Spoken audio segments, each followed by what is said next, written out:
This is an introduction to the Maya 2018 interface. As we move through this tutorial, we'll see that there's redundancy, just like every other graphic application, and a handful of keyboard quicks which will make the workflow inside of Maya seamless. When you launch Maya, you'll probably see the interface looking something like this. All the features that we will need appear along the top of the user interface. There's a redundancy for each of these functions down here on these elements called shelves. And then the one that we'll be using prominently is a thing called the hotbox. And your first keyboard command would be to simply hold down your space bar in the center of the user interface, and you'll see a menu like this. If we were to tap our space bar once with our cursor in the middle, we'll see the four windows that comprise the work area inside of Maya. Each of these is called a view. It's comprised of a perspective view in the right-hand corner, an orthographic top view in the upper left. The lower left is the orthographic front, and the lower right is the orthographic side. If I wanted to go to one of these particular windows by itself, I would put my cursor over that window and tap the space bar once. Tapping it again would bring me back to the four viewports that comprise the Maya workspace, and so on for each of these other windows. Now, if in the event it's not functioning the way it should, you'll see on your toolbar to the left there are also these graphic configurations of the interface. You'll see that the first graphic configuration of gray and white is the perspective view, and the second button is the four views that we can access using the space bar. Sometimes, for no apparent reason, the space bar may not respond the way it should, and you would simply click back on that tool on the toolbar to set it back to the default. Now we'll introduce a piece of geometry and get acquainted with the manipulation of the viewports and transforming the geometry itself. Now, because of the redundancy, if I wanted to introduce a polygon, I could go to Create, Polygon Primitives, and in this case we're going to use a cube. Or I could hold down the space bar and go to Create, Polygon Primitives, Cube. So in either instance, I'll click on the word cube, and I'll click in my interface, and it will put a cube in there. And the first thing you'll notice is that is a gray cube, and it's outlined with green. If you look to the right now, you'll see a channel box. And in the channel box, we see the features to transform our geometry. You'll see translate, rotate, scale, and visibility. Now, I'd like to zoom in on this geometry. But before I do, I have to check my preferences. I'm going to go up to Maya, and I'm going to click on Preferences. And if I click on the word Interface at the top of the preference window, down at the bottom, it gives me the device configuration. I've chosen 3-button mouse so that I can use my 3-button to navigate in the viewports. I'll click on Save. What that translates into is that if I were to hold down my Option key, I can now use my left mouse to rotate around my geometry. I can use the middle mouse to pan back and forth and up and down. And I can use the right mouse. And if I drag up and down, I can zoom in and out on my geometry. I'm going to tap my spacebar to go to the four views. I'm limited to what I can use in the orthographic views. The only function that will not work in the orthographic views is the left mouse, because the left mouse is the function that allows us to rotate around the viewport in 3D space. So we're limited to using the Option key with the middle mouse to pan back and forth, and the right mouse to zoom in and out. We're now going to navigate to our perspective view. I'll put my cursor over the perspective view and tap the space bar. Now, if I click on and off my geometry, with my cursor, when I select it and I see the green lines, the channel box is active. When I deselect it, there's nothing in the channel box. What we're going to do now is we're going to click on our geometry, and we're going to use tools to manipulate this, to scale, and to rotate it.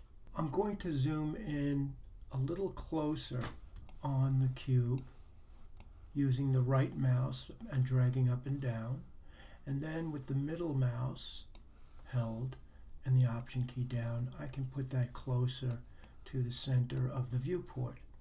If I look at Translate, you can see that the numbers are not all zeroed out.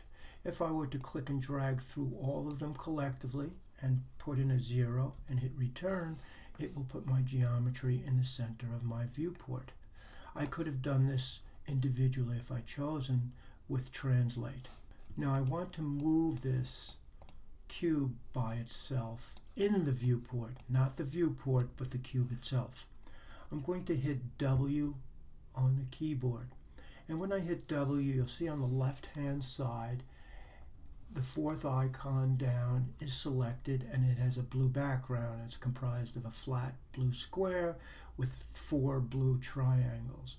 When you do so, you'll notice that your geometry now has 3 vertices. The 3 vertices that represent the perspective view that makes up 3D interfaces. The blue is the z-axis, and when I move on it, I can look at my channels window and it shows me the increment on which I moved. If I were to move the red one alone and drag it forward, you can see the number has changed for that as well.